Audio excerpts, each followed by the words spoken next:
And we're being challenged today by that. The second point is that generosity is a sign of grateful hearts.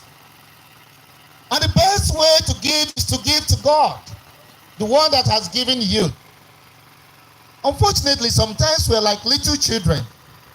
If you bring a child now, give a child some candies or biscuits, and then ask the child, give me some, they will hide it. No.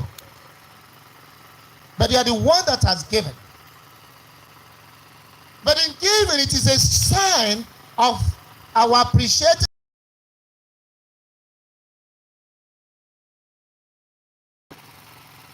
even our lives. The story was told about a widow that always prayed in their own community. It's not like now we have many priests that can easily be accessed to go celebrate Mass. So this poor widow had just one child, a son.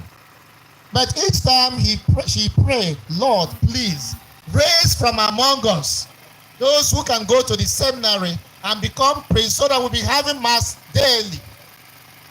And on one occasion, her son came back from the university and said, Mom, I want to go to the seminary. And the woman said, over my dead body. Over my dead body. And he went back to pray. I said, God, I have always prayed this prayer. But I never prayed that it should be my son that will go. Whose son do you want to go? Huh? And the way God answers prayers, whomever he calls. Sometimes God may even call you,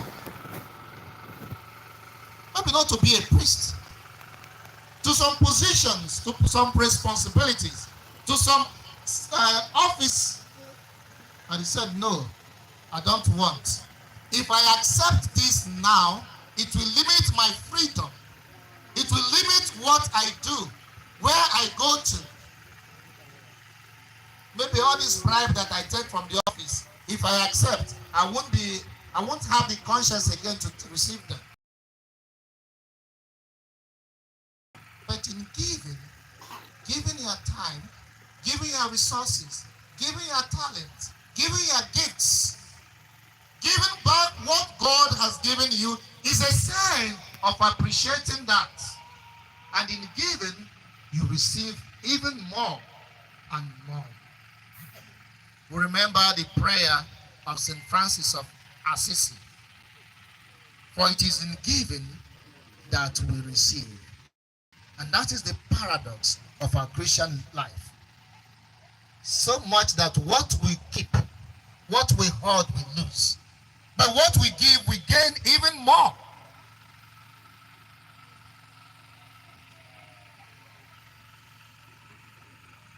So let us be grateful and appreciate what God has given us, and then use it back in his service. The third is that generosity unlocks many closed doors. It unlocks innumerable frontiers and horizons. We remember the story of Abraham at the Oak of Mamre. He saw these strangers. He didn't know them. And he ran to them. And that if I found favor in your sight, let me get you water. And eventually what happened? What they have been looking for years, the fulfillment of God's promise. You will have a son, you have a child. Your offspring will be like the sand on the seashore. And at 99, that is not coming to pass. But with this, it unlocked the doors, the closed doors. And I even told him, by this time next year, your wife will have a son.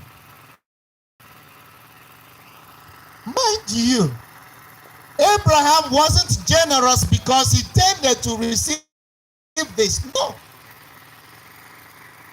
He just gave. Because it was in his nature. And it is in the nature of every man, every woman to be generous.